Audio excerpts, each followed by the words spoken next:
घर की बेटी दाल बराबर। आन्या डांस करने में उस्ताद। एक स्टेप जो वो देख लेती तो हूबहू उसे उतार देती। अरे आन्या बेटा, मेरी बेटी को भी डांस सिखा देना, उसका एनुअल प्रोग्राम है। हाँ आंटी क्यों नहीं, अब कल शाम उसको भेज देना, मैं सिखा दूंगी। हाँ हाँ, नचनिया ही बन, आस पड़ोस के लोग तुझे इस्तेमाल कर रहे हैं। माँ, इस्तेमाल मेरा नहीं कला का हो रहा है। नाचना एक कला है, कला। आन्या हर बात में अच्छी थी, फिर चाहे वो अच्छा व्यवहार हो या फिर लोगों की मदद करना। वो हमेशा खुद के शौक को पूरा करने के लिए व्यस्त रहती, लेकिन घर वालों को तो उसका ये काम सिर्फ समय की बर्बादी लगता है। कहाँ है आन्या? उसको बोलो कि आज शाम को खाना वही बनाएगी। सपना देख लो कि तुम्हारी बेटी घर का खाना बनाएगी। अरे आसपास के लोगों का काम करने से उसे फुर्सत मिले तब तो कहीं जाकर वो हमारे घर का काम करेगी ना। देखो ना, इकलौती बेटी, ऊपर से गैर जिम्मेदार, अब करे तो क्या करे। तभी पड़ोस की पिंकी आ जाती है। अंकल आंटी, आन्या दीदी कहाँ है? वो क्या है ना, मेरा क्लास वर्क है, वो मुझे समझ में नहीं आ रहा, तो मम्मी ने कहा कि आन्या दीदी से पूछ लो। हाँ हाँ, क्यों नहीं, खुद का तो कोई काम है ही नहीं उसे। जाओ जाओ, सीढ़ी से ऊपर चली जाओ, वही कमरे में है आन्या। एक रोज शहर में डांस कंपटीशन वाले लोग आते हैं, जहां आन्या का डांस सबको पसंद आता है। क्या बात है, छोटे से शहर में इतना टैलेंट? बेटा कौन सिखाता है आपको? कोई नहीं सर, वो क्या है ना, मैं टीवी देखकर सीख जाती हूँ। अरे वाह, और आपके मम्मी पापा कहाँ हैं? वो नहीं आए? नहीं, वो लोग नहीं आए हैं। आन्या कंपटीशन जीत जाती है और घर में टीवी वाले आन्या का इंटरव्यू लेने आते हैं। अरे क्या है, कहाँ घुसे जा रहे हो, क्या हो गया? आप आन्या की माँ है ना? वो क्या है ना, आपकी बेटी ने डांस का कंपटीशन जीता है, हमारे शहर के लिए ये गर्व की बात है, तो हम लोग उनका इंटरव्यू लेने आए हैं। ओहो, बड़ा तीर मारा हो जैसे। अरे उसे आता ही क्या है डांस के सिवा, कुछ और करती तो शायद गर्व होता। तभी वहां आन्या आ जाती है और पत्रकारों को इंटरव्यू देती है। उसी रोज पिता के ऑफिस में। देखो तो आजकल के बच्चे कितने स्मार्ट हैं, धन्य है ऐसे बच्चों के माता पिता को।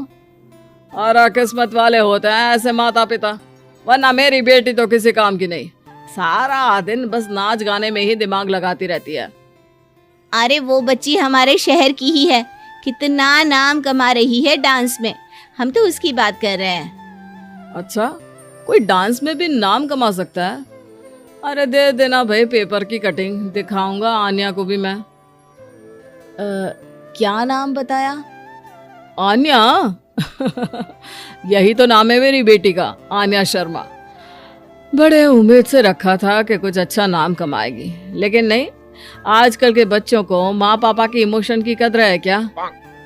अरे ये देखिए, इस बच्ची का नाम भी आन्या शर्मा ही है, जो पूरे शहर का नाम रोशन कर रही है। पिता अखबार देखते हैं तो सामने बेटी की ही फोटो रहती है, लेकिन ये क्या, जिस फोटो को देखकर हर कोई गर्व कर रहा था, पिता को उस पे कुछ भी खास दिखाई नहीं देता। हमारी ही औलाद है ये, पता नहीं कब कहाँ जाकर नाम लिखवाती है, मुझे तो पता भी नहीं है। अरे शर्मा जी, जरा मिलवा दीजिए ना अपनी बच्ची से, मैं अपनी बेटी को भी ऐसा ही बनाना चाहती हूँ। मेरी बेटी को कुछ टिप्स दे देगी करियर को लेकर। अच्छा, ये दिन आ गया आपकी बेटी के, ले आइए कभी भी, लेकिन बाद में अफसोस ना करिएगा। सभी को आन्या के पिता की बात पर हैरानी होती है कि इतनी टैलेंटेड लड़की के माता पिता आखिर उससे चाहते क्या हैं। पिता घर आते हैं और माँ से कहते हैं, पता है तुम्हारी लड़की क्या कर रही है, या फिर ऐसे ही व्यस्त रहोगी हमेशा?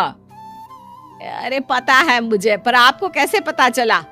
अरे कुछ पत्रकार आए थे, पता नहीं कहाँ कौन सा कंपटीशन जीत कर आई है। नजर रखा करो उस पर। तभी वहाँ पड़ोसन आ जाती है, जो पति पत्नी दोनों ही डॉक्टर होते हैं। नमस्ते भाभी, बधाई हो आपको आन्या की कामयाबी की। भाई भगवान बेटी दे तो ऐसी, कहाँ है वो? सच में आपको ऐसा लगता है कि भगवान ऐसी बेटी दे? तो ले जाइए ना अपने साथ, रखिए 2-4 दिन, खुद ही पता चल जाएगा। और नहीं तो क्या, सारा दिन करती क्या है, कहाँ रहती है, हमें तो कुछ पता नहीं होता। ना बताती है ना पूछती है। खैर देखिए, वो वक्त अब गया जब माता पिता बनकर बच्चों की परवरिश की जाती थी।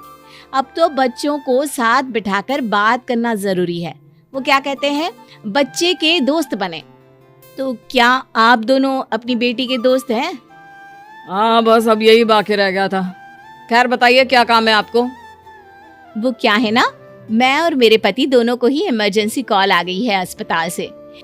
मेरी बेटी आन्या की अच्छी दोस्त है, तो मैं क्या उसे आन्या के पास छोड़ दूं अगर वो फ्री है तो? माँ कुछ बोलती उतने में ही आन्या आ जाती है। वाह आंटी, क्यों नहीं, मैं फ्री ही हूँ। आप निश्चिंत रहिए, मैं उसका पूरा ख्याल रखूंगी। थैंक्स बेटा। वो अपनी बेटी उनके घर छोड़ जाती है, जो आन्या की उम्र की ही होती है। ये क्या मजाक है आन्या?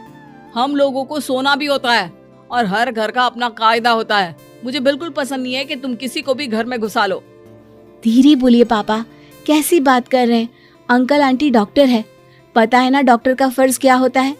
अगर वो किसी की जिंदगी बचा रहे हैं तो क्या हमारा फर्ज नहीं बनता कि हम भी उनकी किसी न किसी तरह से मदद करें? आपको तो पता है घर पर अकेले रहना कितना अनसेफ है। हाँ, तो दुनिया को सेफ करने का जिम्मा तू नहीं ले रखा है? अरे बहुत महंगे अस्पताल के डॉक्टर हैं वो लोग, खूब पैसा मिलता होगा, लेकिन ये नहीं कि मेड रख ले। क्या कहती आन्या, कैसे माँ पिता को समझाती कि किसी की मदद करना कोई बुरी बात नहीं है।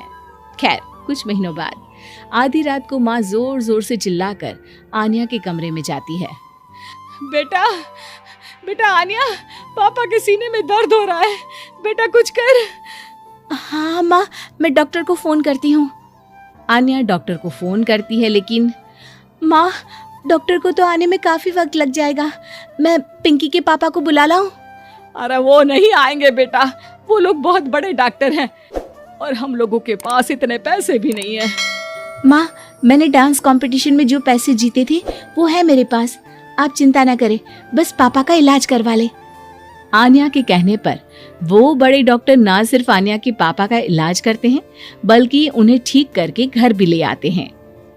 आज मैं सिर्फ अपनी बेटी की वजह से बच गया। भगवान सबको ऐसी बेटी दे।